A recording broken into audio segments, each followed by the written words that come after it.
সিরাজ ইসলাম সিরাজ শুরুতে একটু লম্বা বক্তব্য দিয়েছেন, যেটিতে উনি অনেকগুলো গুরুত্বপূর্ণ পয়েন্ট কভার করেছেন। তার মধ্যে নিঃসন্দেহে একটা, যেটা গত ফেব্রুয়ারি হিয়ারিংয়ে যেটা আসছিল, এই তিতাসের সিস্টেম লস বিষয়, যে যদি আমরা সিস্টেম লসটা কমাতে পারি, শুধু 6% যদি কমাই, it is huge.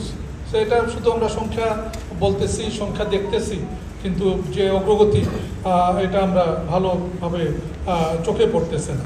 There R problems, এবং কিছু প্রবলেম আছে যেটা জেনুইন।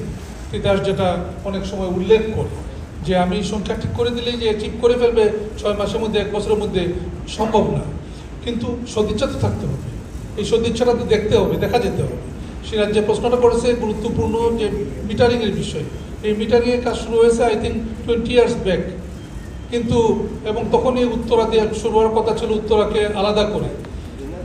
কিন্তু এখনও যদি আমরা তিতাসের যে ডোমেস্টিক কাস্টমার দেখি, তার কত অংশ হয়েছে, কত পার্সেন্ট?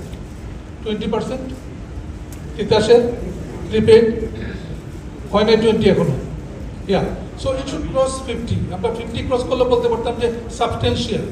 সো এখন 2টা প্রজেক্ট বোধহয় চলমান আছে, এই 2টা প্রজেক্ট বাস্তবায়ন যদি হলে হয়তো সংখ্যা বাড়বে, 7 লক্ষ নাকি কত, 17 লক্ষ। So that is a good number. এটা হলে তো অনুপাতটা বাড়বে, কিন্তু এটা আমরা সদিচ্ছা দেখতে চাই আরও তিতাসের পক্ষে, যে তাদের এই সিস্টেম লসটা যেন আরও কমে আসে।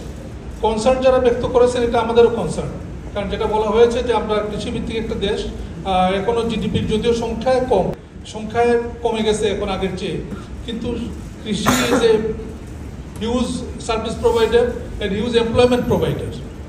গুরুত্ব অত্যন্ত বেশি, এবং আমাদের এই 17 কোটি মানুষকে খাইয়ে পরিয়ে রাখছে কৃষি। যেটা আমরা খেয়াল করি না, যে এক হলো 10,000 পিপল আর ওয়ার্কিং দেয়ার, আর হলো যেটা ইন্ডাস্ট্রিগুলি, যেটা ঘুরাশালের ক্ষেত্রে উনি বলেছেন 16,000 কোটি টাকা, শাহজালাল তার আগে হয়েছে 6,000 না 7,000 কোটি টাকা ছিল তখন। অন্যগুলো একই রকম ইনভেস্টমেন্ট, এই কারখানাগুলি নষ্ট হয়ে যাবে, ধ্বংস হয়ে যাবে। সো একই সঙ্গে আবার ইম্পোর্ট সাবস্টিটিউশন। সো সব কিছু মিলিয়ে একটা ব্যালেন্স স্ট্রাইক করতে হবে আমাদেরকে, এবং আমরা যখন এটা করবো, এটা আমরা নিঃসন্দেহে আপনাদের যাদের কথা বলেছেন, বক্তব্য রেখেছেন, এই বক্তব্যগুলি আমরা গুরুত্বের সঙ্গে দেখব।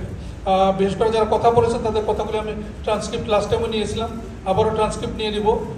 এইবারের কথাগুলিরও আমরা, আপনারা যেটা বলেছেন, এটা আমরা মনোযোগ দিয়ে পড়বো এবং সেটা আমরা প্রতিফলন করার চেষ্টা করব। যারা লিখিত বক্তব্য দিতে চান অথবা কোনো প্রস্তাব দিতে চান, সুপারিশ করতে চান, তারা 13 তারিখ পর্যন্ত সময় পাবেন। অনুগ্রহ করে 13 তারিখের মধ্যে বিএআরসিতে আপনার পৌঁছে দিন। বিএআরসি কি ইমেল দিচ্ছ নাকি সাইটে? আর যারা ফিজিক্যালি পৌঁছাবেন, বিআরসি তো আনার কারণ বাজারে নেই, আপনারা অনেকেই জানেন। বিআরসি এখন আইএবি ভবনে, সৌরদ উদ্যানের পাশে, আইএবি ভবনের 6th ফ্লোরে, 5th and 6th floor. So আপনারা অনুগ্রহ করে আপনাদের লিখিত প্রস্তাব সেখানে পৌঁছে দিতে পারেন। কেউ যদি আমাদের সঙ্গে কথা বলতে চান, কথা বলতে পারেন, আমরা শুনবো, এবং সেই অনুযায়ী আমরা পুরো বিষয়টা বিবেচনা করার চেষ্টা করব। যারা সারাদিনে আলোচনায় অংশ নিয়েছেন, বিশেষ করে